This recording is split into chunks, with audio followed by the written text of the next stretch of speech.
You have 30 seconds to explain why the district should not fire you. Ingrid did not see who said it. Microphones lit her like interrogation lamps.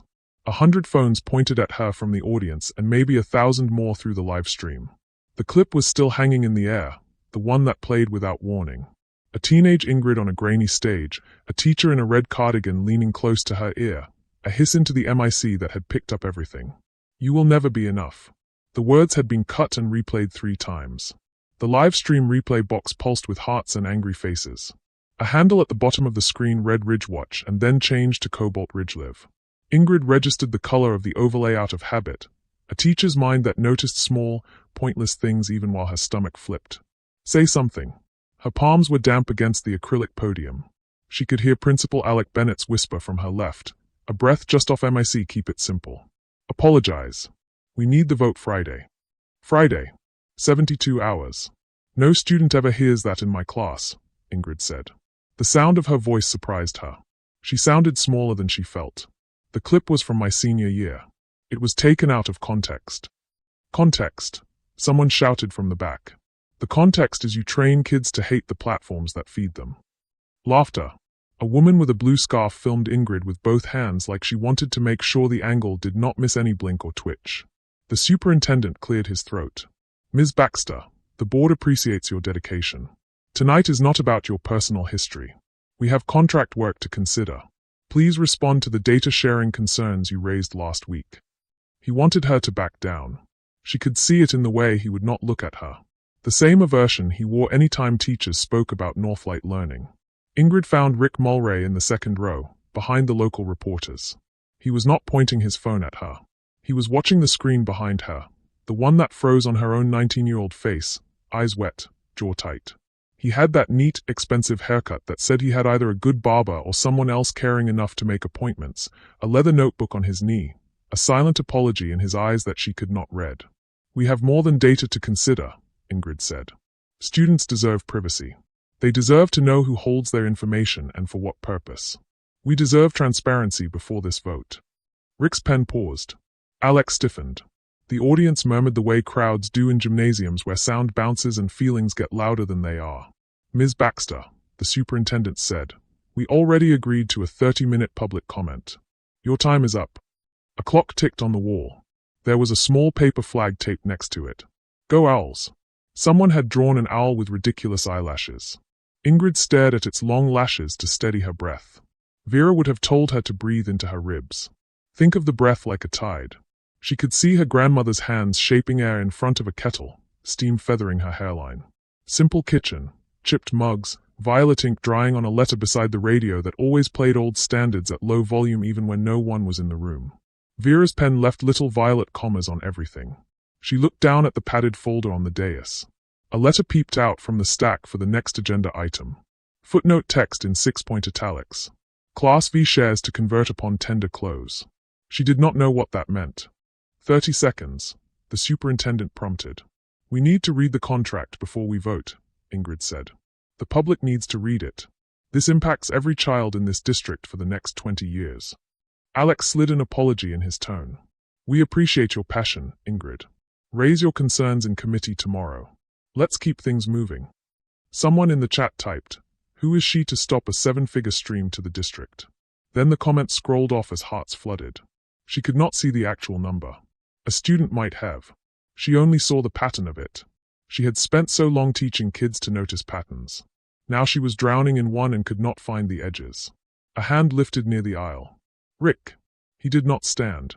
He only touched his pocket and then held his phone up without recording. The tiniest shake of his head. A warning or a request. Ingrid swallowed. What if we wait until Friday, she said carefully. Let parents see the contract. We can meet about it every day until then. Friday is the vote, the superintendent said. Our council advises it must be this week to keep the pricing as is. Because of the tender closing, Alec murmured, louder than he intended. He flushed. Move to item 6, please. The board member on Ingrid's other side, a woman with a pin shaped like a small anchor, breathed into her microphone to test whether it was live. The breath carried across the speakers, intimate and human. Ms. Baxter, thank you. Please step back. Ingrid stepped back. The gym's old maple floor creaked under her heel. Somewhere out in the hallway, a custodian's cart clicked over a threshold and kept rolling. As she passed Alec, he pressed a small sealed envelope into her hand. "From Vera," he whispered. "Arrived at the office an hour ago. Told to get it to you. Do not open it here." "Why not?" "Because everything is recorded." His mouth kept moving after his words stopped, an old nervous habit. The projector behind the board members lit up with a bright blue slide. Northlight Learning Initiative. A logo like a lighthouse throwing triangles of light over stylized waves. On the bottom right of the slide, in gray, the smallest logo mark. DeWitt Foundation. She had seen it before on letters on Vera's table. It had never seemed important. Some charity work Vera did, she thought. Vera bakes at the community center. Vera fixes hemlines for neighbors and calls them honey. Vera, whose pension would not stretch to a new roof, so she used 2 buckets in the den when it rained too hard. The slide advanced. Student outcomes 2020 to 2024. Numbers moved like a story that someone wanted to be true. "Hey, my friend, hope you're doing well. Drop a comment and let me know how you're feeling about this story so far and where you are watching from. Some stories are too close to my heart to share on YouTube. I send those, along with little life lessons and surprises, to my email circle. If you'd like to be part of it, you can join with the link in the description." Rick was up now, not because he wanted a quote, she realized, but because he needed air. He slipped out the side door. 2 students did the same, jittery with second-hand adrenaline. The Anchorpin board member leaned into her mic. "I move that we enter executive session for items concerning pending contracts and the personal conduct of staff." The superintendent nodded. Second, said the one with the blue scarf. Alex squeezed Ingrid's wrist. "Go home. Do not get on social media. I will call." He had never squeezed her like that. Not in 6 years. A pressure meant to guide. She let her hand go limp and pulled away so that the touch fell off without making a scene. Outside, the air tasted like wet cedar. Her phone vibrated 5 times in a row. Her group chat had named themselves the Owls without permission. The messages flashed. "Judy Bates, are you okay? We will flood the comments for you. Keenan, they cannot do this to you. Tell me where to protest. Miri, we are clipping a counter video. Do not watch the comments." Ingrid typed, "Thank you. Do not got yourself suspended." The typo made her close her eyes for a second. She corrected it. "Do not get yourselves suspended. Please." Rick appeared near the curb. He did not have a coat. The air made him look like the wrong season. "Ingrid." She considered ignoring him. It would be easy to pretend the noise swallowed his voice. She could be the kind of person who walked to her car and closed the door and turned on the radio and let someone else explain to her. That was the habit. That was the safety. She turned to him instead. "You knew they had the clip?" "No," he said. He did not reach for her. "I knew someone was collecting old material. I did not know they would run it tonight." "You work for the district?" "I do not. I consult for Northlight." "Which wants this deal done by Friday?" "Which wants your district funded?" "And wants a lot of data," she said. He did not deny it. Something in his mouth softened. "It is not as simple as that." "Nothing is." He glanced at the envelope in her hand. "From Vera. You know my grandmother. I saw her once at the harbor market. She bought all the bruised plums. Said the ugly fruit makes the best jam." That sounds like her. The memory of Vera's jam on toast was enough to make Ingrid's throat tighten. She tucked the envelope deeper into her bag. "Do you trust Alec?" Rick asked. "Why?" "Because he forwarded your private message to the board council this afternoon." She felt the words as if he had put cold metal against the back of her neck. "What message?" "The one where you asked if the clause on data retention could be changed. He framed it as you threatening to go public." "I did not threaten." "I know. I saw the full text thread." "How?" He swallowed. Then he chose honesty. "Because Northlight's council shared it with me to prepare a statement. I told them it was a mistake to use it. I am telling you because you should not be blindsided again." "That is not how that works," she said. "That is not how any of that works." "Ingrid," he said quietly, "the tender closes in 72 hours. This is not just about your district. This deal affects 5 more nearby. If the board delays the vote, the price moves. If the price moves, the financing shifts. If the financing shifts, different partners come in. Some you would not like." "Cobalt Ridge Capital," she said. The name she had seen under the live stream. The color of the overlay. The way the chat used the word ridge like a brand. They were in the room tonight. They are in every room, he said. Her phone buzzed with an unknown number. She let it go to voicemail. It buzzed immediately again. She glanced at it. Clarice Kane. Family Council. She answered. Ms. Kane, I am at the school. Good. Go home. Do not say another word on the record. You will receive a couriered document within the hour. Do not sign anything at the district. Do not respond to Northlight. Do not meet with Cobalt Ridge. Do not speak to press. I am not press, Rick said mildly. Clarice sighed on the line like a woman rubbing her temple. And yet here you are. Ms. Baxter, is Mr. Mulray with you? Yes. Then he can hear this. Your grandmother is at St. Agnes. She had a fainting episode. She is lucid. She wants you. There is a letter you need before anyone moves another inch. The world did two things at once. It narrowed to the small circle of light at Ingrid's feet and widened to the shape of the whole city, hills rolling down to docks and cranes and ferry horns. 72 hours. Vera. A letter. I am on my way. St. Agnes had the kind of light that tried to convince you it was always daytime. Ingrid's shoes squeaked and she felt like a child for reasons that had nothing to do with the floor cleaner. Rick followed at a respectful distance and then peeled off toward the coffee machine like a decoy that understood he was a decoy. Vera's bed was too narrow for her presence. That was how it felt. Vera was the kind of person who made rooms feel smaller because you wanted to stand near her. She had oxygen tubing and a hospital gown, and she still looked like the woman who once told a banker to stop talking at her table because his voice was frightening the butter. You did not open it, Vera said. Her voice was rusty but sure. The envelope. No. Good girl. Sit. Clarice. On her way.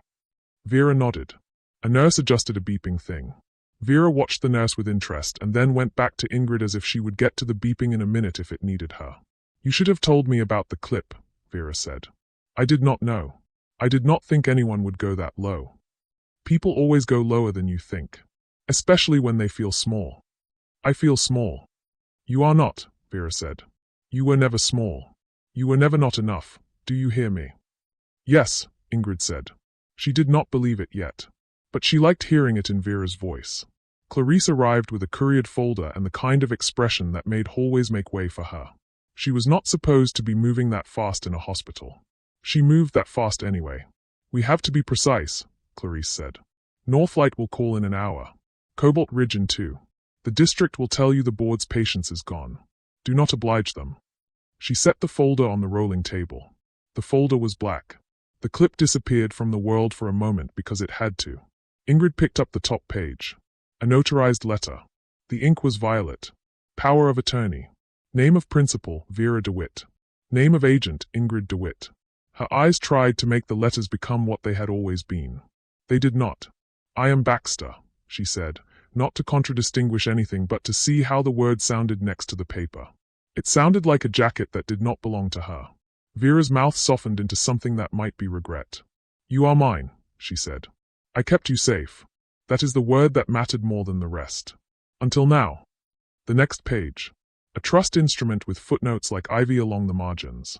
Class V shares to convert upon tender close. Control provisions. Voting rights. A schedule of assets that took a second to arrange themselves in Ingrid's head. Harbor North Logistics. Northlight Learning Holdings. DeWitt Foundation. Osprey Media Group. And then a number. Too many zeros to count before her brain tripped over them. She flipped back to the first page and looked at the signature line. The signature on this document just made her realize her entire life was a lie. Ingrid reread the violet signature until the letters blurred. Vera DeWitt. There was a smell she associated with that ink. Oranges and steam. It used to mean grocery lists and birthday notes. Now it meant she had been walking under another name like a borrowed coat. Clarice's tone gentled. You do not have to decide anything tonight. Power of attorney simply allows you to act if Vera cannot. If, Vera said dryly.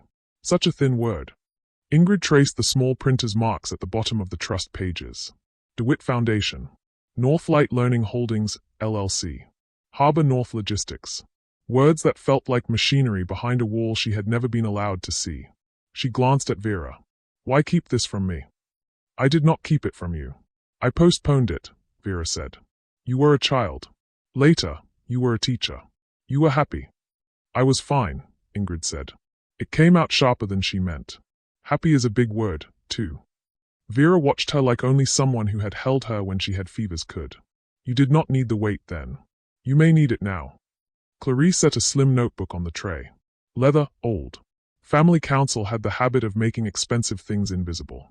Ingrid, if Northlight acquires the district's data contract before Friday, the tender closes. It sets off a chain. There are structures that change when this one thing happens. Class V shares convert, Ingrid said. She did not know what that meant in practice, only that it was printed small and her brain had circled it like a hawk. Yes, Clarice said. She did not elaborate. That withholding was a kind of protection or a test. What happens if I refuse to sign anything as Vera's agent? Clarice did not answer immediately. She looked down at her hands. The moment of vulnerability was the space between her polished sentences. I began my career because of Vera, she said. Not as counsel. As a scholarship recipient. She will tell you she found my application by accident at the community center. There are no accidents in Vera's hands. If you refuse, you will be within your rights. It will also mean more people who are not inside this family make choices that affect you. Vera's mouth twitched. Clarice is being very ethical. I taught her that and it stuck. Imagine my surprise. Ingrid thought of the note pinned to her backpack on the first day of 9th grade. Full legal name, Ingrid Baxter. Vera had written it. The registrar had looked from the note to her face and back. Vera had squeezed her shoulder. It will keep things simple. Simple felt like safety when you are 14 and the world is a maze of forms. She had liked being simple. Her phone buzzed again. Her group of students. A new message from Keenan. They flagged me. My internship just got pulled. It says my risk score triggered a review. It quotes that Northlight data set. Ms. B, did I mess up? She typed, you did nothing wrong. Then she stopped. Her own passivity was muscle memory. She had asked questions about that dataset 2 months ago and accepted silence because the superintendent had told her there was a plan to audit it. She had not pushed because she did not want to be the teacher who made meetings unbearable. Clarice glanced at the phone and back up. Nothing in her face moved. We will handle that. But the larger matter is time. Cobalt Ridge will not let this week drift. They need Friday. Who is Cobalt Ridge to me? Ingrid asked. A partner to those who want to move quickly, Clarice said. She did not say the word enemy. She did not have to. Rick hovered in the doorway with 2 paper cups of hospital coffee. He had taken off his tie and folded it into his pocket like a surrender flag. The vulnerability was in that small concession to discomfort. He offered a cup to Ingrid and one to Clarice. Ms. Kane, he said. The greeting carried a layer Ingrid could not read. Familiarity without warmth. Recognition without allegiance. Richard, Clarice said. Still drinking bad coffee at odd hours. Still getting yelled at for things I did not do, he said lightly. Ingrid caught the flicker in his eyes when he said it. A boy who had once felt he could fix adult problems by staying up later than anyone else. You grew up with a teacher, she said before she could stop herself. He made a small sound that was not quite a laugh. Single mom. Nights and weekends at the community center. She taught GED classes. It is why I care about this, even if it does not look like it. It does not, Ingrid said. He took the correction. He set the cups down and checked his phone. There was a name on his lock screen, barely there before he flipped the device face down. Vivian Galloway. It buzzed again with a calendar reminder. CR Capital, 8 a.m. Cobalt Ridge, Ingrid said. He did not lie. They want me on a call in the morning. You consult for Northlight. Why is Cobalt Ridge calling you? Because Northlight has investors. Investors want reassurance. Which you provide. Which I try to provide so they do not bulldoze people, he said. The only leverage I have is being in the room where they ask their questions. How did you get in those rooms? Ingrid asked, not as an accusation but as an anthropology question. He exhaled. A decade of doing work no one else wanted. Cleaning data. Building dashboards. Keeping my mouth shut. Then saying no once at the right time. They think no means integrity. Sometimes it does. Sometimes it just means I am tired. Vera watched him with a small smile like a cat that has seen every type of bird and can recognize the exact kind. He is useful, she murmured to Ingrid. People who can move between rooms are always useful. Ingrid's stomach tightened. To whom? To whoever he decides to serve, Vera said. That is the question.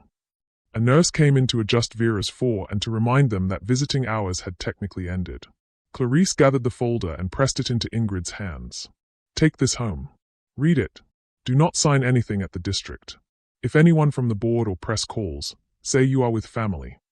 That is true, Ingrid said. Clarice touched her shoulder. In that touch there was an apology. I will be at your house at 7.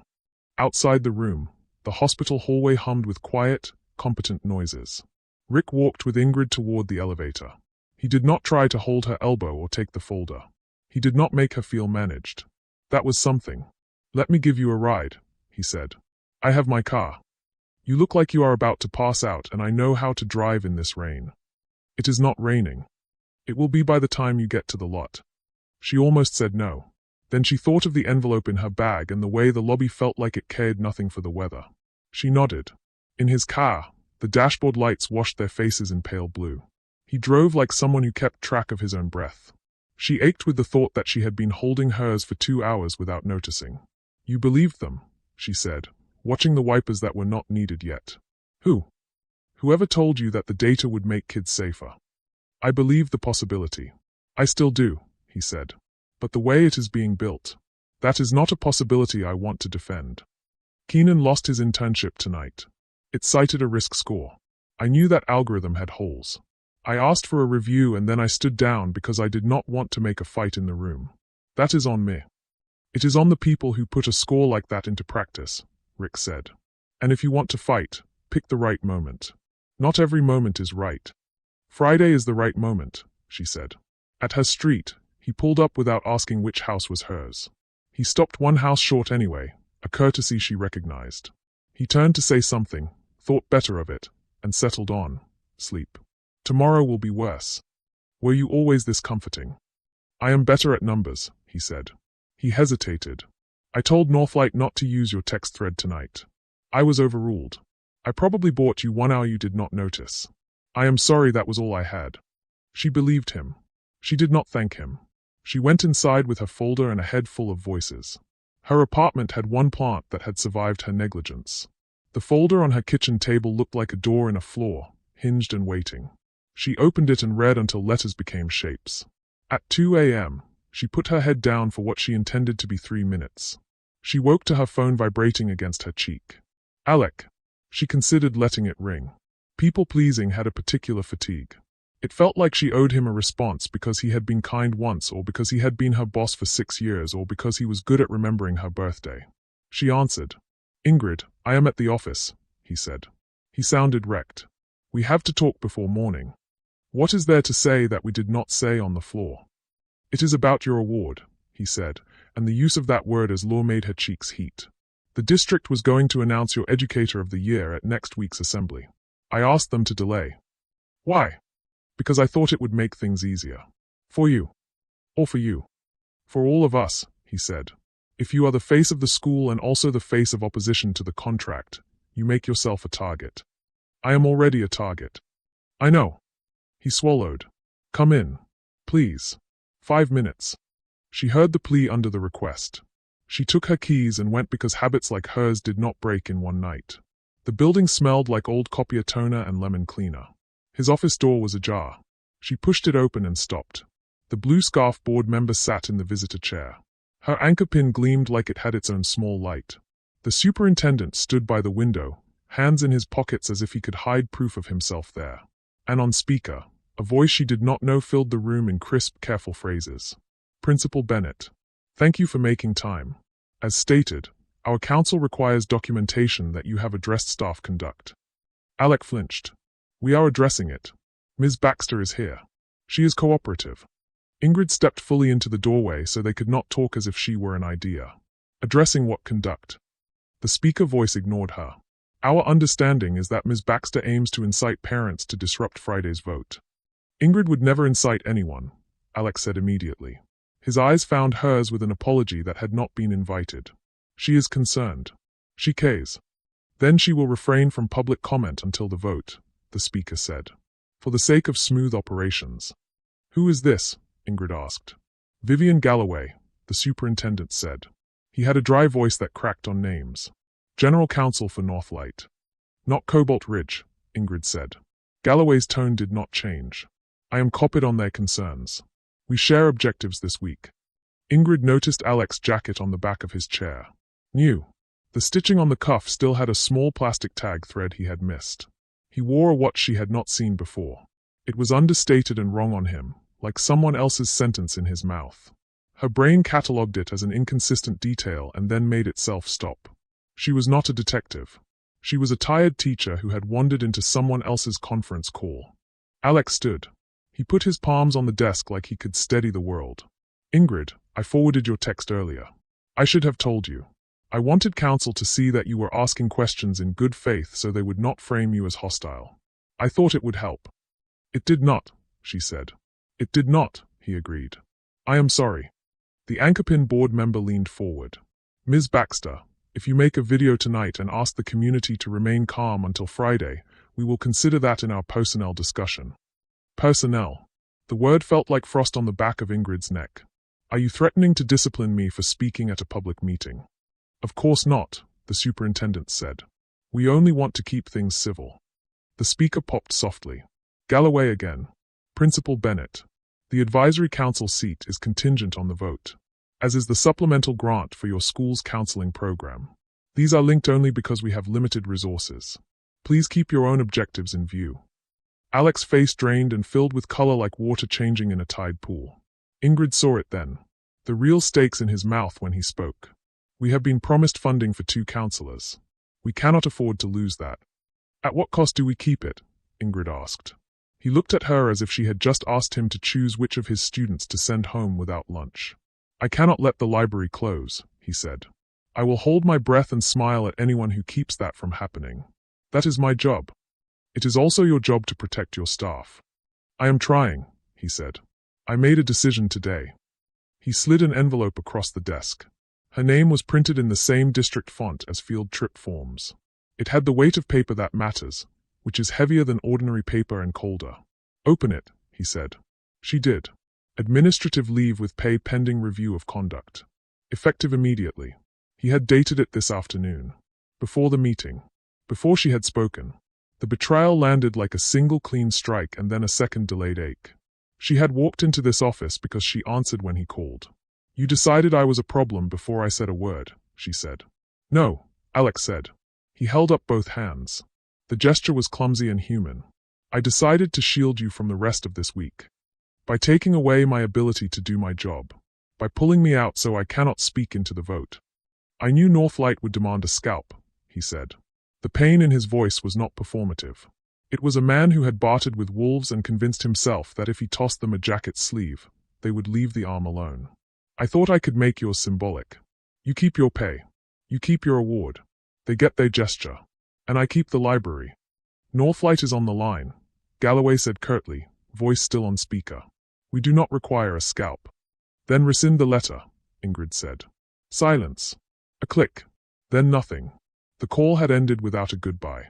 The superintendent exhaled. Ms. Baxter, we are in a bind. You made the bind, she said. You tied it neatly around my neck. Alex's eyes shone. He did not cry.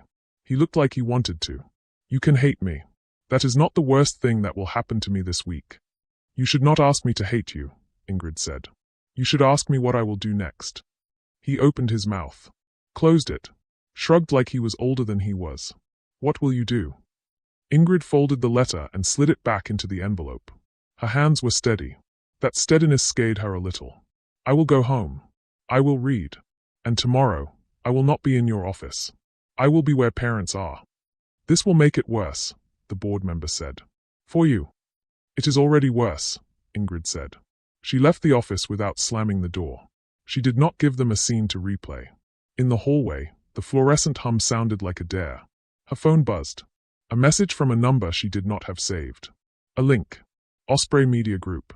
A trending story. The thumbnail image was her teenage face and the red cardigan shoulder of the teacher who had bent to tell her the one sentence that had pressed into her like a bruise. The headline called her a hypocrite. The logo in the corner of the video page was one she had seen earlier tonight in a different context. Osprey had made a choice to amplify this. Or someone had asked them to. Another message, this one from Keenan's mom. Her name flickered in Ingrid's head as a person and not just a parent email address. Gloria Sharif. Call me. Please. He is devastated. Ingrid stepped into the quiet of the faculty workroom and dialed. She listened to a mother trying to keep her own voice from breaking as she asked what could be done about a risk score that felt like a spell someone had cast on her son's future. Ingrid said the words she could say. "I will fight this. I should have pushed harder sooner. I am sorry." The harm pivoted into place, measurable and heavy in hers. When she hung up, a shadow filled the doorway. Rick. He carried a file box that did not belong to him. She realized he must have been waiting outside. Listening, probably. Hearing too much and just enough.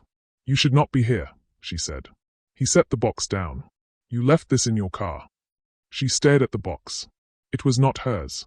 He realized it a beat after she did. He looked down at the label. Northlight Parent Pilot Feedback. March-April. He had brought her the wrong box, or he had brought her exactly the right box. The look on his face said he knew what it was before he picked it up. "You need to see what they have been discarding," he said. "And what they kept. How did you get this?" He did not answer. That was its own confession. Somewhere down the hall, Alex's voice rose and then pressed itself back down into professional quiet. Ingrid lifted the lid on the box. There were comment cards, some typed, some handwritten. Patterns again. Concerns about privacy. Notes about scores not matching reality. A teacher's familiar looped handwriting. Judy Bates. She had written 3 times. The third card had a small tear at the edge as if someone had tried to pull her words back into her hand and failed. Ingrid lifted a card and the smallest square of paper fell out from between 2. A sticky note with violet ink. Not Vera's script. The same ink. A different hand. "Keep an eye on this district. Conversion aligns with Friday." The initials at the bottom were neat. VG. Vivian Galloway's notes ended up in a parent feedback box. Or Osprey's. Or someone had moved it to where Ingrid could find it. The inconsistency splintered into questions. She looked at Rick. "Why are you helping me?" "Maybe because I am tired of only helping the side that pays me," he said. It felt like a line he had not said out loud before. A confession as much to himself as to her. "And because I think your grandmother saw me once and decided I was not hopeless. She has that effect." "You met her?" "At the market," he said. "She told me to buy the ugly plums." Ingrid tucked the sticky note into her pocket. The violet ink felt like a pulse against her thigh. Betrayal made a shape in her chest. It did not hollow her out. It made space. "Tomorrow," she said. "I need to see the full contract. The actual one. Not the slide deck." Rick nodded. "I can get it. And I need to see who is funding the push for Friday. Not the obvious names. The names under the names." "I can get that, too." "Then do not call me until you have both. If you call without them, I will not pick up." He took that rule without blinking. "Fair." She passed him in the doorway. There was a moment when their shoulders almost touched and did not. It felt like a precise decision. She wanted to give him warmth because it would make the next hours easier for both of them. She did not. She would not purchase comfort with that kind of currency tonight. On the way out, she saw a poster on the bulletin board for the community jam sale. Vera's name was written in a margin by someone else. "Bring jars to Ms. DeWitt's porch by Saturday." The handwriting was familiar. The Anchorpin board members. Genevieve O'Hara, if Ingrid's memory was right. The page was tacked to the board with a pin that had left a rust spot from an older posting. Small, inconsistent details. A board member who made jam with Vera but called for executive session to talk about staff conduct. A principal who remembered birthdays and pre-signed a leave letter to save a library. A consultant with 2 masters pulling on him from opposite sides. Ingrid stepped into the night. The first sparse rain started, exactly when Rick had predicted it would. Friday hung in front of her like a door that would either open into something true or slam on her fingers. She tightened her coat and walked faster. She did not look back to see if anyone watched. She assumed they did. It no longer changed what she intended to do. Clarice arrived at 7:02 with rain on her shoulders and a thermos that smelled like black tea. She put the folder on Ingrid's table and did not sit. "You have to choose," she said. "Before 10. "Choose what?" "Whether I exercise a protective right on your grandmother's behalf. The Class V provision allows us to pause the tender if we believe it harms the Foundation's mission. It will trigger penalties and calls you do not want. It will also keep the door open for the public to read what is being signed." "Penalties for whom?" "For the investor group and anyone attached to this district's contract. Which means you will be accused of costing the school's money. In the short term, it might." Ingrid stared at the coffee mug she had not lifted. She had been awake and reading since 3. The words had settled in layers, meaning rising and sliding as the light changed. And if I do nothing? They close Friday, Clarice said. Northlight secures data rights for 5 districts. The conversion triggers. The board will claim victory. Parents will relax. Students like Keenan will have a number attached to them they cannot see. How long does the pause last? 48 hours. You told me last night we had 72. Clarice did not flinch. An acceleration clause activates if a beneficial owner objects. It shortens the window. Who wrote that clause? Vivian, Clarice said. She is not stupid. A knock. Rick, hair damp, a phone in one hand and a manila envelope in the other. He took in the table, the thermos, the way Ingrid still wore last night's sweater. He did not come in farther than the mat until she nodded. Then he stepped inside and shut the door. I brought the full contract and the investor schedule, he said. Not the slide deck. The actual text. Clarice tilted her head. How did you get those? Friends who owe me things, he said without smiling. He put the envelope down and slid out 2 printed stacks and a thinner sheet with highlighted names. Ingrid's eyes went to the highlighted line and stuck there. DeWitt Foundation, Special Class V, Advisory. Her stomach tightened and then steadied. Do I control this? Not you, Clarice said. Vera, with me as appointed agent when she cannot act. The foundation has an advisory seat on the parent entity that owns Northlight's IP. It is not a crown. It is a break. Rick tapped another name. Cobalt Ridge has a contingent tranche that becomes primary if the tender closes by Friday at 5. If not, their price goes up and they threaten to walk. They will not walk. They never do. But they will squeeze. Why did you bring this to me? Ingrid asked. He shrugged. Because you asked. And because if you are going to set yourself on fire, you should at least know where the exits are. Helpful, Clarice said dryly. Rick's phone lit up. He glanced at it and flipped it face down. Vivian Galloway. Ingrid caught the name and filed it with last night's initials on the violet sticky note. She will call you, Clarice said, reading the flicker of recognition on Ingrid's face. She thinks she can persuade you. You should let her try. People tell you their strategies when they think it is kindness. Ingrid signed the limited direction letter with hands that did not shake. It gave Clarice permission to file the notice on Vera's behalf. The pen felt heavier than it should. It was not a crown. It was a break. Clarice folded the letter. I will file. You will receive press. Northlight and Cobalt will say you are jeopardizing student services. They will be partially right in the immediate term. They will not be right in the long term. I will live in the immediate term, Ingrid said. You will, Clarice agreed. And we will keep your grandmother out of the blast as best we can. How? By telling the truth before someone else storyboards it, Clarice said. Host the contract reading you wanted. Invite parents. Put the link up. Make them see the clauses people never read. In the building, Rick said. Not online only. People show up for rooms. The community center, Ingrid said. They already made a jam sale flyer there. I can borrow a projector. Clarice checked her watch. Do it by 6. I will be across town by then. I have to file and meet Vera's doctor. Ingrid recorded a 3-minute video at her kitchen table. No filters, no school logos, no righteousness. She held up the stack of pages. I am on leave today, she said into her phone. And I will honor that by not speaking in school spaces. I am speaking as a neighbor. Tonight at 6, we will read the district's proposed contract with Northlight learning out loud at the community center. Parents, bring your questions. Students, bring your phones. This affects you. No shouting. Just paper and light. She posted the video with the words contract reading, not rally.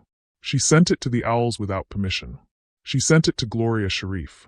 She sent it to herself. Posting was the easy part. Living with it was the part people never saw. Her phone rang while the post was still gathering views. Unknown number again. She answered. Ingrid, the voice said. Vivian Galloway. May I call you Ingrid? You already did. A pause. You do not know me. I grew up 2 counties north. My mother taught 4th grade. She kept her own snacks in a locked drawer so she could feed kids without the paperwork. She died the year the arts budget was cut and her school merged with another. The district made her reapply for her own job. She did not survive much longer than that. I am telling you this so you understand I did not come to this work to make money. I came here because I do not want any daughter to watch what I watched. Ingrid sat at the table and watched the steam from Clarice's thermos move like breath. Then do not build a system that labels a boy with a number he cannot challenge. Silence. Not offended. Calculating. We are correcting the model, Vivian said. There are flaws. We are not blind to them. But if this deal falls apart, your district loses its counselors this year. The after-school programs you love will be cut. Your principal will be forced to choose which children go without. That is already true, Ingrid said. With or without the deal. Your company uses that truth as leverage. I use it as reason, Vivian said. Her voice softened. Not a tactic. A memory. When I was 16, I watched a superintendent stand in a cafeteria and ask parents to raise their hands for which programs could go. They made them vote like that. My mother cried in the car and then told me to dry my face because we were not going to be the people who gave up. The platform you hate is one way I have found to keep any hands from going up. Ingrid wanted to say she did not hate it. She did not have a simple feeling left in her body. Come tonight, she said instead. Explain it to parents. Answer their questions. I cannot appear at a hostile event. It is a contract reading, Ingrid said. We will have muffins. Vivian almost laughed. Then she breathed. If you file an objection today, the tender accelerates. That clause exists to keep manipulations short. You will not gain time. You will lose it. We filed, Ingrid said. You did not consult the district. It is not the district's right to know what my grandmother does with her foundation, Ingrid said. The pronouns tasted wrong and right at once. See you tonight if you change your mind. She hung up before the soft ending could cut her. By noon, Osprey's site pushed a new headline to the top of every feed that used its widget. A sunny photo of last year's robotics team, an angle on budget shortfalls, a column that called contract opponents naive. Ingrid's video sat on the sidebar with a tone tag. Controversial. The logic of it felt like a hand on the back of her neck guiding her where she did not want to go. She checked the fine print at the bottom of the page. Osprey's parent company disclosures linked back to a list she had skimmed at 3 in the morning. She had not read it as if it had anything to do with her life then. Clarice texted at 12:40. Filing confirmed. Acceleration triggered. New deadline, Thursday 5 p.m. Her stomach dropped. The room felt tilted. She texted back. Understood. The superintendent called and left a message with careful tone. Ms. Baxter, we will hold you responsible for any funding lost due to your actions today. Parents are scared. Please cancel your event. Genevieve O'Hara sent a different message. No district affiliation on the signature. Just Genevieve and an owl emoji. I will bring coffee. This is not the way I would have chosen, but I will not let you be alone in that room. At 5, the community center smelled like chalk and oranges. Tables were set in a rectangle. Parents came with tote bags and hot cups and wary eyes. Students came in clumps, loud in the way you are when you are trying not to be scared. The chat opened on a projector, a scrolling column of comments that asked real questions and sent heart emojis and the occasional snake. Judy Bates stood near the door with a stack of stapled packets. Keenan sat in the back with his hood up and his notebook open, writing something to keep his hands from shaking. Rick hovered at the wall like a man trying not to exist and failing. He had set up the live stream and the wired mic and then tried to fade. It did not work. Students recognized him from the meeting clip. A few looked at him with suspicion. One asked for his number as a joke with a brave face. He handed her a link to a resource page instead and she rolled her eyes and took it anyway. Ingrid stood at the front and lifted the first page. We will read, she said. We will pause when something does not make sense. We will not shout at each other. If you want to shout, shout at the punctuation in the definitions section. A laugh, small and grateful. They read. Parents took turns. A father with calloused hands read the data retention clause. A grandparent read the arbitration section and stopped to ask what it meant. A student read the risk score appendix and asked if the scores could be challenged and how. Ingrid answered what she could.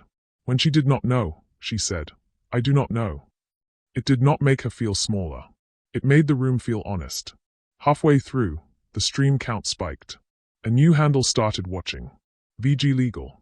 Ingrid felt the back of her neck go warm. She did not look for Vivian in the room. She read the clause about third-party data access and listed the names of those third parties from the schedule Rick had brought. Parents wrote them down with the kind of attention usually reserved for recipes and medicine dosages. Genevieve O'Hara raised a hand. Her anchor pin caught the light. If we do not sign, she said, We lose the counseling money promised for fall. I have a grandson who has not slept through the night since he turned 8. I bake jam to keep my hands busy. I am telling you this so you know I have skin in this. I am also telling you that I cannot vote to sign something that tells me I do not get to ask questions for 10 years. A murmur. Something shifted in the room. It was not momentum. It was permission. Ingrid's phone vibrated on the table. A message from Clarice. One more thing. DeWitt Foundation holds a dormant media option at Osprey. Vera has never used it. If you want me to activate it, I can pull tonight's headline back. It will cost us. It might save you. The first layer of the machinery showed itself like a gear peeking from under a floorboard. It was not the whole engine. It was enough to change the sound of everything. Ingrid stared at the message and could feel the shape of the choice deepen. Use the hidden lever and become the kind of person who uses levers. Refuse and let the room carry the truth without a boost. She thought of Vivian's mother's snacks in a locked drawer. She thought of Vera's violets and how that ink had ended up on a sticky note in a box no one wanted her to see. She typed, "Do not." Then she put her phone face down. At the back of the room, Rick watched her choose and looked like he had been holding his breath and had finally decided to let it out. He caught her eye and gave the smallest nod. Not approval. Respect. Attraction grows in rooms where people tell the truth even when it hurts them. They finished the reading at 7:10. The students clapped the way you clap when you survived something. Parents asked how to send emails that would matter. Ingrid gave them addresses. Keenan's mom hugged her with a fierceness that felt like shared shame and shared resolve. Genevieve squeezed Ingrid's hand. On the walk to the parking lot, the night smelled like wet cedar and hot coffee. Rick fell into step beside her and did not speak. She did not either, which felt like a different kind of intimacy. Her phone buzzed one more time. A message from an unknown number. The text contained one line. "You do not know me, but you should know that the conversion can be stopped from inside Northlight if someone with advisory access asks the right question at the right time. Thursday, 4:30. The handle at the end of the message was not a real name. It was an owl and a wave. She looked at the time. She did not know who could be on the inside. Determination settled where panic had lived. The catastrophe had not exploded in one spectacular blast. It had arrived like a rising tide and left everything damp. She had chosen. The water would climb faster now. She would learn to swim in a suit she did not know she owned. The elevator shuddered and stopped between floors with a soft mechanical sigh that felt personal. Ingrid put a palm to the wall. Rick hit the call button and lifted his phone like a man already used to failure. "Security," a voice said through the tiny speaker. "Hold tight. 2 minutes." 2 minutes was a lie that always meant longer. Ingrid watched the camera eye in the corner. The mirrored walls made them look like two arguments in a box. "You did not tell me we were coming here," she said. The Northlight logo on the lobby wall had a way of making the room feel like a mouth. "You asked for the real contract and the investor list," Rick said. "Now you want the internal advisory rules. Someone in there is willing to talk. He will not put it in writing." "He," she said. "Yes." Her phone vibrated. "HR at the district." She declined. The elevator hummed and then went quiet. Rick's car had already betrayed him earlier. When they pulled into the parking garage, his screen lit with a name he tried to cover with his hand. Lauren Falco. CR Capital. The voicemail transcript had crawled across the dash even after he silenced it. "Secure the NDA at 2. Without the NDA, she keeps broadcasting. If she resists, pivot to conduct. We need her contained until close." "Why are you bringing me here if your other phone wants me in a different room?" she asked. "Because I am done handing you to people who will hurt you," he said. He surprised himself with the sentence. "And because if you do not hear this from the inside today, the window narrows until it becomes a keyhole and then it closes." He looked up at the camera and dropped his voice. "And because I am supposed to record this, I am not going to." "How will you explain that?" "I will say my file corrupted." "That is not how you run your life," she said. "It is tonight," he said. The speaker crackled. "You are clear." The elevator jerked and carried them to the 9th floor. The conference room they stepped into smelled like lemon cleaner and new carpet. Glass walls. A scream that woke when they entered. A man already inside stood and did not offer his hand. "Call me Leland," he said. "First name as a shield. You called a reading last night." "Thank you." "Who are you?" Ingrid asked. "A product lead," he said. "My title is longer." "It does not matter. I do not have much time. I have to risk this to sleep again." He slid a paper across the table. It looked like a meeting agenda, bland as oatmeal. The bottom third had handwritten notes in neat block letters. Advisory questions that trigger internal reviews. A list of 3 items. Model variance threshold reports. Third-party access override. Dormant conversion audit. If someone with advisory access asks these in the 30 minutes before close, legal cannot rubber stamp the tender. We have to pull the chain. Our council built the clause to stop bad faith. It can stop bad models if someone has the spine to ask. I do not have access, Ingrid said. Your grandmother does, he said. Or her agent. Clarice. The elevator had not stalled by accident. Every room felt like a hallway now. Ingrid took a photo of the bottom third of the page. Leland flinched. No photos, he said. The camera in this ceiling feeds to security. I do not want to be walked out this afternoon. She lowered her phone. Then say it out loud, she said. I will memorize it. He said it again. She did not look down, not once. He watched her face as if he wanted to see if she was the kind of person who could keep things in her head without dropping them.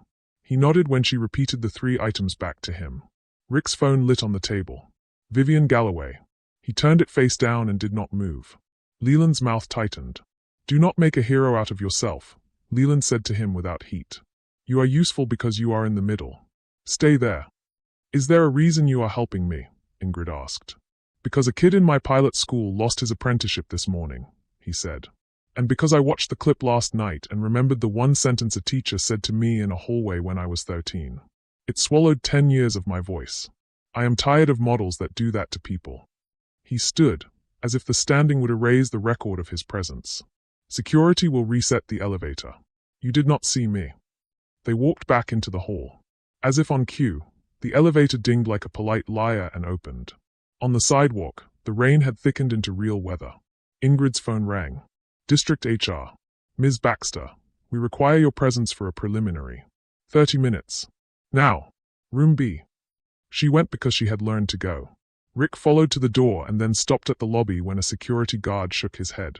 Room B had no windows and a table that knew 1,000 coffee rings. The superintendent sat at one end.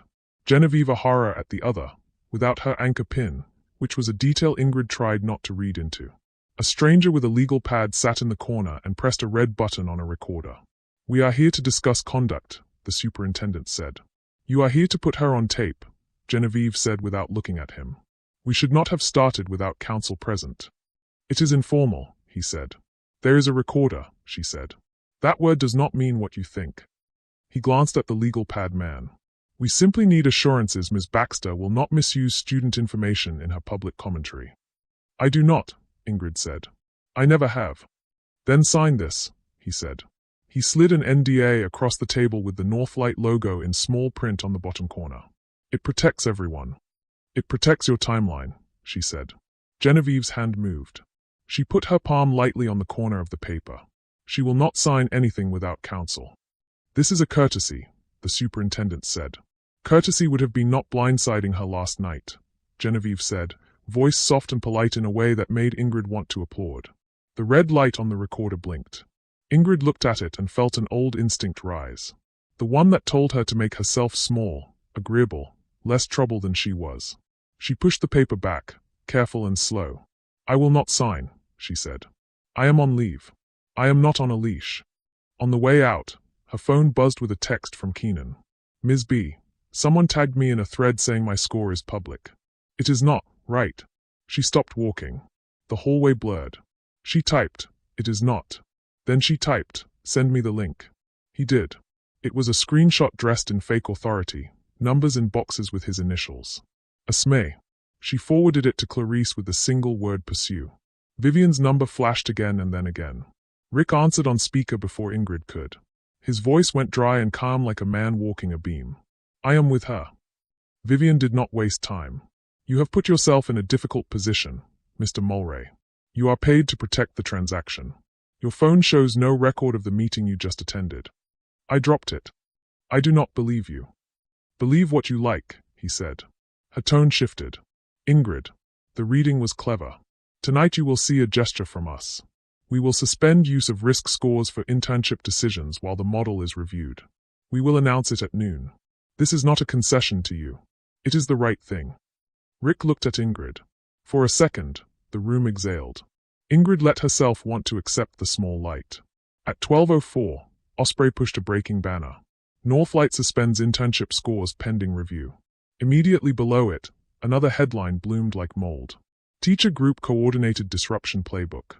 The article embedded screenshots from a private chat called The Owls Without Permission. Ingrid read her own messages, chopped and edited to look like instructions to flood phones and block entrances. The comments erupted. Her face sat beside the word agitator. A graph labeled her as a network node that never existed. That is not your group, Rick said, eyes scanning the layout. The screenshots are real. The framing is not. They merged your private chat history with an op template from another city. This is a composite job. Who sent them the chat? Ingrid asked. His jaw tightened. Either the district, a parent admin, or me. Was it you? It was not, he said. But my back-end access could have been used to scrape it. If I log in from this building, I am a tunnel without meaning to be.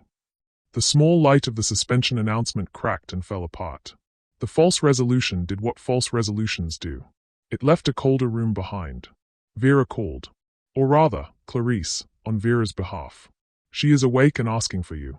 She says to tell you that if Genevieve is not wearing the anchor, it is because she is carrying it for someone else. Do not confuse absence with betrayal. Ingrid closed her eyes. That was the kind of clue Vera left without underlining it. A thread disguised as a teacup.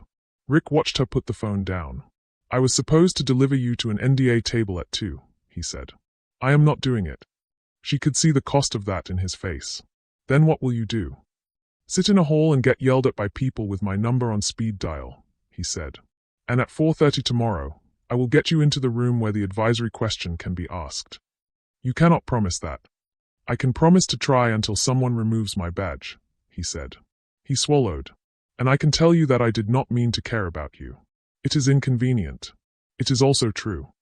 She should have pushed him away. It would have made the next hours cleaner. Instead, she nodded and let the truth sit in the air between them without dressing it with anything. At home, she found a small package on her stoop under a plastic bag to keep it dry. Inside, a jar of plum jam with a handwritten label. The ink was violet. The script was not Vera's. The note was simple. Bring this to the boardroom on Thursday. It works better than a keycard. She held the jar up to the light. Something glinted inside the lid where the metal folded. Not a bug. Not a camera. A wafer, thin and square, embedded at the rim. She did not know what it was yet. She knew it was a door. St. Agnes smelled like antiseptic and oranges. Ingrid set the jam jar on Vera's tray and watched the lid catch the light. Clarice glanced at it, then at Ingrid's face. You found it, Clarice said. It found me, Ingrid said. What is in the lid? Clarice slid a fingernail under the metal fold and showed the wafer caught in the seam. Short-range token. Harbor North installs them in staff ID badges. Whoever embedded this wants you to pass a reader without tripping a log. Into where? Anywhere that uses Harbor North security. Clarice did not blink. The district. Osprey. The parent offices. Vera's eyes were bright with fever and humor. We used to tape bus passes under jam lids when I was a girl. This is fancier, not better. Ingrid wrapped her fingers around the jar. The glass was cool. Why did Genevieve send this? Vera smiled. Because she is impatient with doors. Because she loves you. She barely knows me.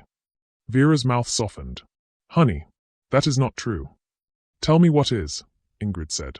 Clarice looked at Vera. Vera nodded once, as if they had rehearsed this moment and agreed to take it without looking away. Your last name is not Baxter, Vera said. It never was, legally. That was a school form name for safety. You are Ingrid DeWitt. I saw the papers, Ingrid said. I can read. You did not see all of them, Vera said. I am not your grandmother. I am your mother. The words landed and the room seemed to tilt toward the window and then tilt back. Clarice did not move. Ingrid held the jar like it could keep her upright. You said grandmother my whole life, Ingrid said. Each word was careful, or else it would unravel. You said my mother died. She did, Vera said. The woman who married your father did. She loved you. She raised you until she could not. You came back to me when you were 8. The threats began when you were 9. I chose the word that kept you safest. Threats from whom? Cobalt Ridge was smaller in those days. Vivian's predecessor had a partner who liked to pull threads to see what unraveled. Your father's legal fight with them made you interesting to people who should never know a child's name. My father, Ingrid said. She had never asked. She felt the shape of that neglect like a bruise she had pretended was part of her skin. Who is he? A captain who made the wrong enemies. He is gone, Vera said. That story is for another day. Ingrid set the jar down too hard. The lid rattled. No. It was for this day. You wait until my students get smeared and my job is taken, and then you let me know I am not who I am, and you think I will say thank you for the thoughtfulness. Ingrid, Clarice said softly. Do not, Ingrid said. Did you know? Yes, Clarice said. I was 19 when Vera found me. She taught me to separate what the world was owed from what it could not be trusted with. And what am I owed? Ingrid asked. The truth, maybe. At any point in the last 20 years. Vera's eyes did not leave her face. There was no flinch. You were owed safety. I failed you tonight by waiting this long. If you hate me, I will hold that. I will still ask you to listen. Ingrid Saturday. She did not say yes. She did not say no. Vera went on. Harbor North is mine. Osprey is mine. The foundation sits on more money than a person should control. I hid it because money changes faces, even your own. I set the Class V to be a break, not a crown. I kept editorial firewalls at Osprey so that I could not make a call to favor a friend. The side effect is that they can hurt us without me lifting a finger. The trending widget that pushed last night's smear is ours.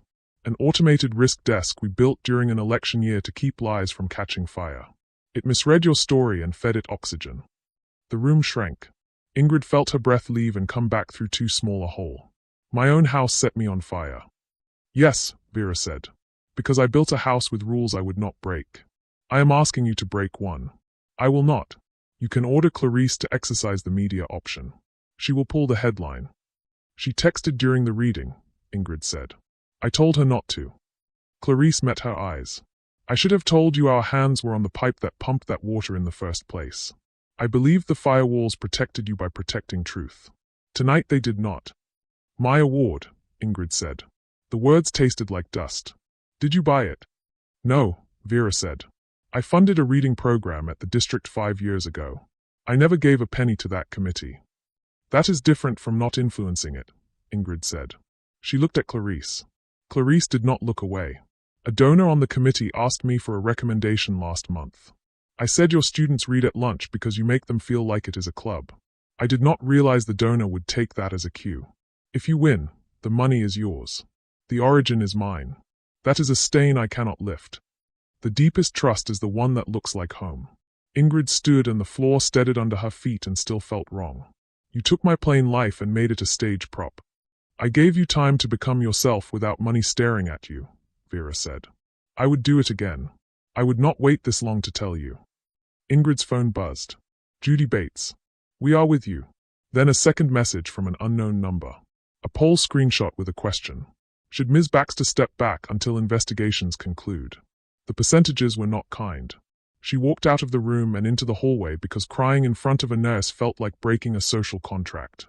Rick was in a plastic chair with a paper cup, elbows on knees, the kind of posture that avoids being noticed. He saw her face and stood. Tell me what to do, he said. Tell me if my life is a brand, she said. Tell me if you are on my side because it is a good story. He flinched. It was not performative. I wrote a deck for Cobalt Ridge last year that mapped teacher networks, he said. They paid me to show how information moves when teachers organize. The deck they are using to smear you contains my architecture from that job. I did not write the fake screenshots. I taught them how to read the map. That is on me. It is the worst thing I have done in this work. You told me you wanted to be useful in the middle, she said. I did. I do. And I am failing at it, he said. If you want me to go, say it. She leaned back against the wall. The paint was too clean. I want you to tell me one true thing that is not about work. He took a breath. When my mom ran GED night, she would skip dinner so her students could have her sandwich during break. I stole half of her sandwich before class so I could watch her pretend she had eaten. I am not over the look on her face when she realized I had done it. It was love and anger and pride that I knew to take care of us and shame that I thought I had to. That is the thing that made me grow up wrong. She did not say anything for a moment. Then she stepped toward him because silence can tell the truth when words cannot. She put her hand on his face. He rested his forehead against hers like a man allowing himself to be seen. "This is the wrong hallway," she said. He nodded. "But the right person." They kissed like people who had run out of ways to avoid the shape of what they felt. It was not pretty. It was precise. It said, "We will choose each other later if we can." His phone vibrated against her hip. He looked down and his face changed. "They just suspended my badge. I have to return my laptop by 5. If I do not, they will send a courier to my apartment." "Because of me," she said. "Because I did not record you," he said. "Because I am changing teams." They stepped apart because other people's rules do not wait for your timing. He gave her his coat in a gesture so old-fashioned it made her laugh through tears. Then he walked away before security could make a scene in a place where people go to die. When she returned to Vera's room, Clarice had printed something from an internal portal. A ledger. Not numbers on a slide, but the ugly columns where responsibility lives. Foundational assets, domestic and foreign. Line items too numerous to be an accident. A number at the bottom that looked like a punchline. Harbor North, Osprey, Northlight Parent. Minority stakes in firms she had borrowed coffee from without knowing she owned their cups. 7.4 billion at last close. "It is not money in a room," Vera said. "It is leverage and obligation. It is enemies and bargains I should not have made. You are right to hate it. You are wrong if you think it makes you less." Ingrid put a hand on the back of the chair to steady herself. "It makes everything I have done suspect. If my students read at lunch because I asked them to, did they read because their teacher was good or because the world bent for her? If I win that award, does it belong to me or to a spreadsheet?" Vera did not answer. "You cannot speak to a wound like that. You can only stand near it until it stops bleeding." Osprey's widget pushed a new box to the top of every local feed at that exact moment. Constructive disclosure, donor ties to district awards. It contained facts that were not wrong. DeWitt Foundation had funded a literacy pilot in the district. A member of the award committee was a DeWitt grantee. The tone was clinical and devastating. The comments became a boil. Parents who had pressed her hand last night now typed that she should recuse herself from anything public. Judy messaged again. "We are still with you, but the chat is a mess." Clarice's phone buzzed. "Vera's doctor wants 10 minutes. I will be back." Ingrid and Vera were alone. The monitors made soft sounds like someone trying not to intrude. "Say the rest," Ingrid said. "Please. Do not let me find out from a feed." Vera looked out the window. The day had turned silver, a weather Angie at the harbor would have called honest rain. "Your teacher in the red sweater," she said, voice almost conversational, which made it worse. "She came to me after that incident on the stage. She said she did not mean it how it sounded. She said she told you you would never be enough for what the board wanted you to be. She said she was trying to save your voice from being used as a puppet for a scholarship campaign. I believed her. I paid for the recording of that night to be archived. It has the full sentence. Why did you not show it to me?" "I did not want that sentence to be your hinge," Vera said. "I wanted your work to be." "That is not your right," Ingrid said. The words were quiet. They felt like lifting a heavy thing with 2 hands and setting it down where it belonged. "I decide which sentences are my hinges." Vera nodded. "I know."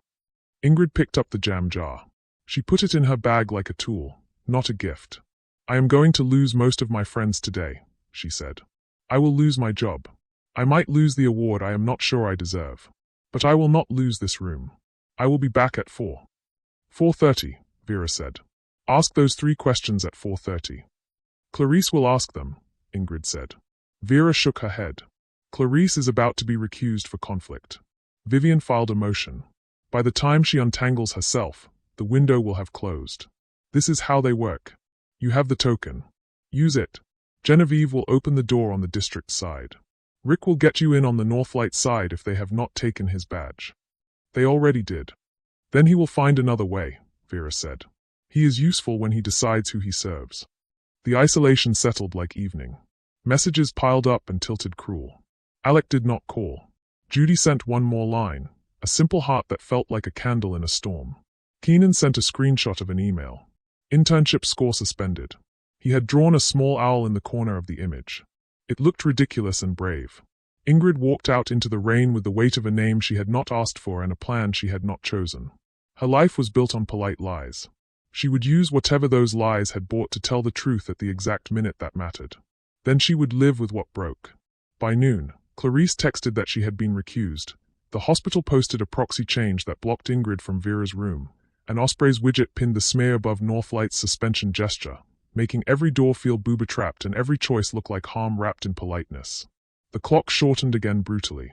At the nurse's desk, Genevieve O'Hara intercepted her, set the anchor pin on a table like a confession, and said she was Vera's sister, Ingrid's aunt, just before Rick called to say Northlight's security and the state cyber unit had served notices and would criminalize further contact as inducement immediately.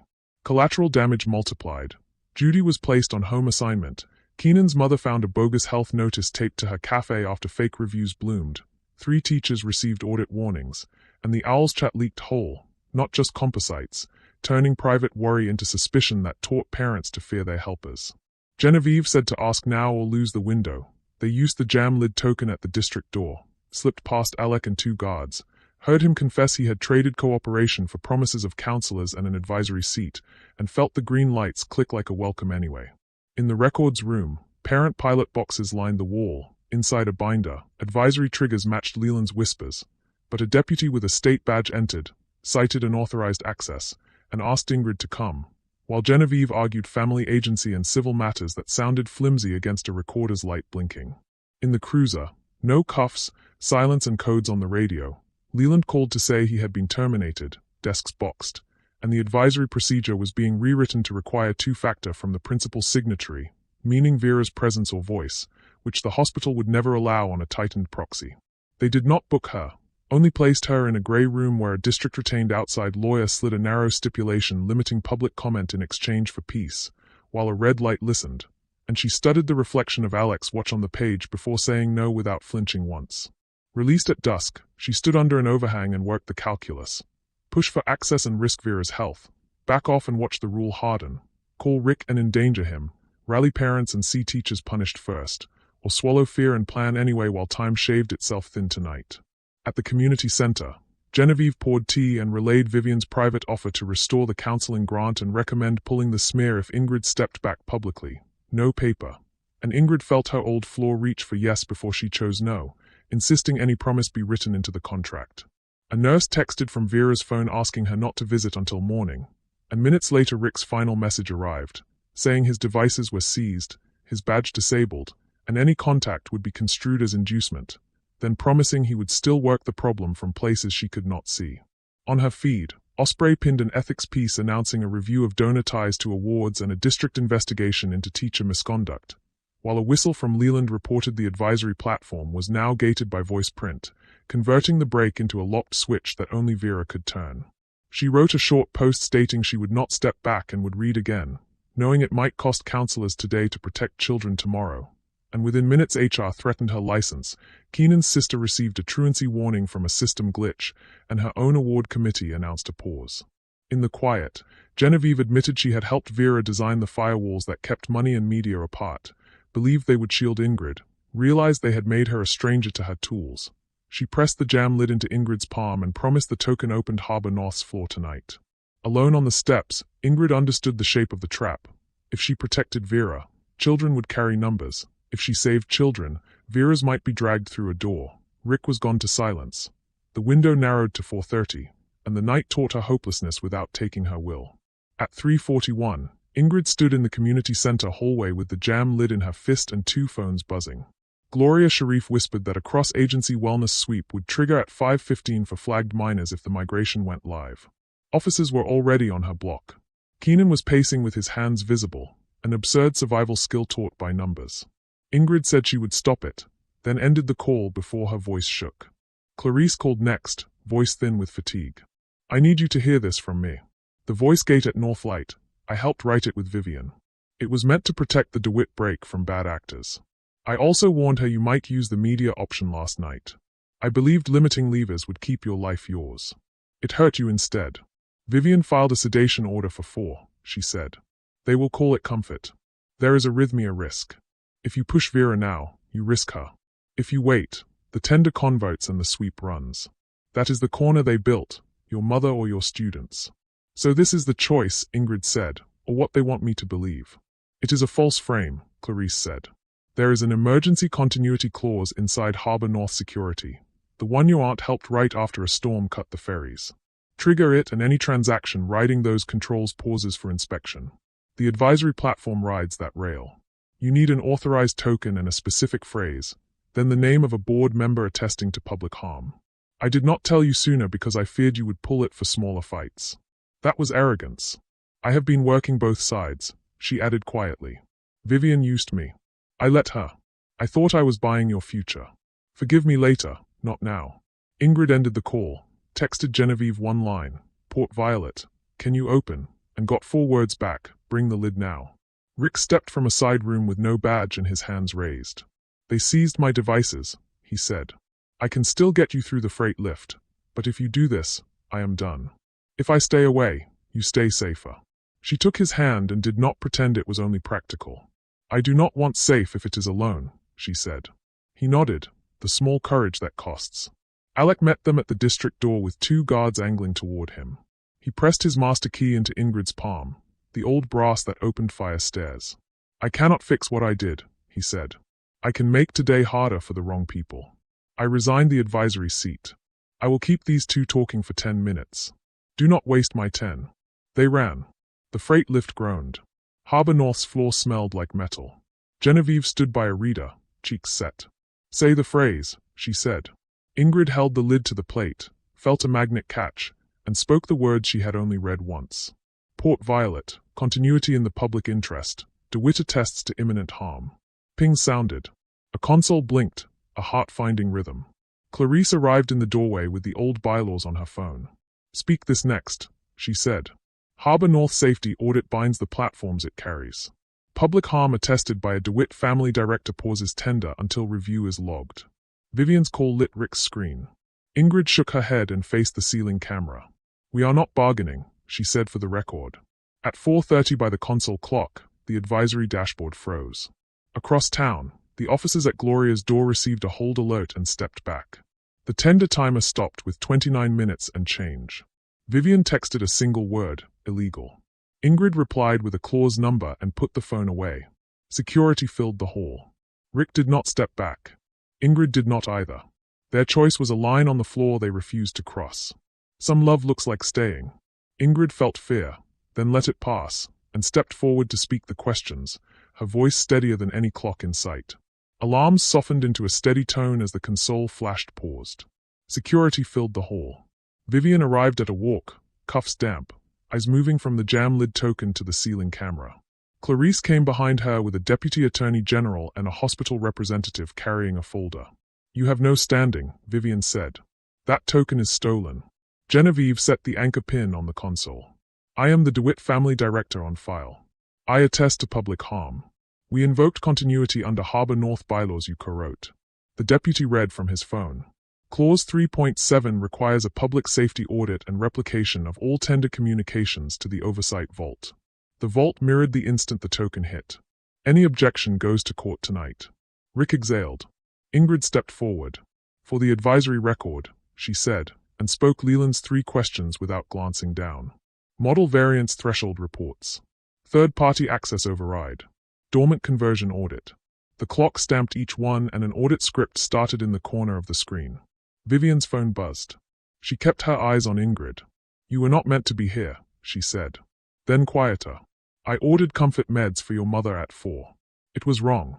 I will rescind it. You will not need to, Clarice said. The hospital rep opened the folder. The order was unsigned. Now void. Any attempt to secure it will be treated as interference with an audit. The ceiling speakers clicked. A voice announced that the Harbor North audit had synchronized with Osprey investigations under a standing public interest protocol. A map drew itself on the console, showing the composite smear moving from a contractor to Cobalt Ridge, then to Osprey's risk desk. An audio tile opened. Lauren Falco's voicemail played, the line about securing the NDA at 2 and containing Ingrid until close. Vivian closed her eyes, then opened them. That is my voice on the gate logs, she said. I accelerated because I believed it would protect children this year. I let the smear stand because I thought it would keep order. I did not order it. I did not stop it. That is on me. Ingrid faced the camera. My name is Ingrid DeWitt, she said. I am the person you called Ms. Baxter to keep me small. I recuse myself from consideration for Educator of the Year and from any district work tied to my family's money. I will not recuse myself from protecting students. Osprey Investigations pushed a live piece to the screen. It named the vendor who built the composite, showed invoices from Cobalt Ridge, revealed the metadata on the doctored screenshots, and time-stamped the sedation request 30 minutes before conversion. It also displayed the clause Vivian had authored years ago to stop bad actors in storms. Port Violet continuity was never a convenience. It was a trap for bullies. You kept that clause and shortened the time, Clarice said to Vivian. You thought you could steer it. I did not trust myself, Vivian said. I wanted to win fast. I forgot the price. The deputy looked up from his screen. Injunction granted. Tender paused pending full review. Northlight is requested to suspend risk scores until the model audits finish. Counsel for Cobalt Ridge is notified to appear. Genevieve slipped the pin back into her pocket. Rick met Ingrid's eyes. This is what choice looks like, he said. Ingrid turned to the camera again. Parents, she said, our district will not lose counselors this fall. The DeWitt Foundation will bridge the funding while we repair this contract. I will sign that in public by morning. Security lowered their shoulders. Vivian set her phone face up. Her lock screen showed a woman teaching class. I will testify to the smear and the pressure, Vivian said. I will not defend my pride. The console chimed. Advisory questions logged. Audit engaged. Public copy queued. Justice did not feel like a parade. It felt like oxygen. Ingrid filled her ribs and did not apologize for taking space. She had chosen truth over the tidy lie of stepping back to be loved. The room, the feed, the city felt different. It felt possible. 6 months later, the gym smelled like floor polish and coffee instead of fear. Banners hung for a Data and Dignity forum that parents had asked to repeat each quarter.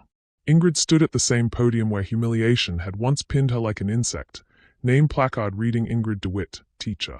Phones were up again, but the light felt different. It felt like a room holding itself accountable instead of aiming to break a person. A student moderator, sleeves rolled, kept time with gentle humor. A parent in the third row stood and asked, You have 30 seconds to explain why we should trust you now. It was the echo she had expected, a circle drawn around the first night. Ingrid did not avoid it. 30 seconds is enough, she said, then took them. I told the truth when it cost me. I used power to stop harm, not to win. I recused when my family's money could distort your view. Trust does not mean agree with me. It means watch me and see that I choose students over convenience every time. She pressed play on the archive Vera had kept and had finally given her without edits. The red cardigan teacher's voice filled the gym, complete this time. You will never be enough for what that board wants you to be. You are more than their campaign needs. Keep your voice for your own work. The sentence landed gently now, not a curse but a warning that had become a seed. Counselors had been on campus since August, funded publicly and bridged by DeWitt Foundation money that was voted in with independent oversight. The tender had been rewritten. Risk scores were gone, replaced by transparent criteria co-designed with students. Harbor North published the continuity protocol and open-sourced a tool for families to trace where their data travels. Osprey replaced the trending widget with human review whenever a minor's reputation was at stake and created a student advisory board with veto power over youth stories. Vivian sat 3 rows from the front, not in a suit, hair pulled back, hand around a paper cup. She had testified, lost her title, and accepted a role at a public interest lab auditing education tech for harm. When she caught Ingrid's eye, she nodded. It was not absolution. It was a promise to show up where it mattered. Alec had resigned his principalship and returned to a classroom. He taught 9th grade history and looked lighter for it. He gave Ingrid a tired smile as he stacked handouts. I am learning to say no before the wolves arrive, he said. She squeezed his shoulder. He had made a coward's bargain once and had chosen differently after. That counted. Genevieve wore her anchor pin again. She had joined the foundation board and insisted on 2 parent seats and 1 student seat with full votes. She brought jars of jam to every forum because they made people stay to talk instead of rushing home to flare in comment sections. The old token was framed on the wall with a small plaque that read when a door should not be locked. Keenan stood at the back with his internship badge and a notebook. He had written a piece for the county paper about numbers and names and the difference between care and control. He was the closing speaker that night, not because he was a symbol but because he had done the work. Rick leaned in the doorway, not hiding. He had helped build the public interest audit team that Vivian joined, a consortium funded by pooled donors with strict caps so no one family could steer it, not even the DeWitts. He and Ingrid did not live together. They shared keys and calendars and therapy notes and a schedule that left room for bad days. They chose each other without bargains that would make either of them smaller. Vera came in a little late, a scarf around her neck, hands steady again. She had stepped back from day-to-day decisions, wrote letters in violet ink to strangers who wrote back, and carved with spoons when her mind needed to keep humble. When the student moderator offered her a seat on stage, she shook her head and took a place in the third row. The power in that choice was its size. She was still a mother who could sit and let her daughter stand. After the Q&A, the superintendent, who had kept his job by submitting to the audit and admitting what he had traded, presented a plaque from the State Educators Network. Educator of the Year. Committee Independent, Process Public. He held it out without a speech. Ingrid accepted because declining would perform purity instead of practicing service. She thanked her students by name and then set the plaque on the table beside the jars of jam like it was one of many tools. Outside, under the cedar trees, Rick kissed her forehead. "We can go quiet now," he said. "Or we can keep doing the slow work in loud rooms. Both are hard." She smiled. "Then we choose the one that helps the next person breathe." She returned to the MIC for one last line, a habit now. Tonight was not a miracle. It was practice. "We will do it again." When the student moderator ended the stream, Ingrid added a note for the people watching on phones in kitchens and buses and break rooms. What did this story teach you about what it really means to be enough? Drop your thoughts in the comments and subscribe for more stories that will change how you see the world.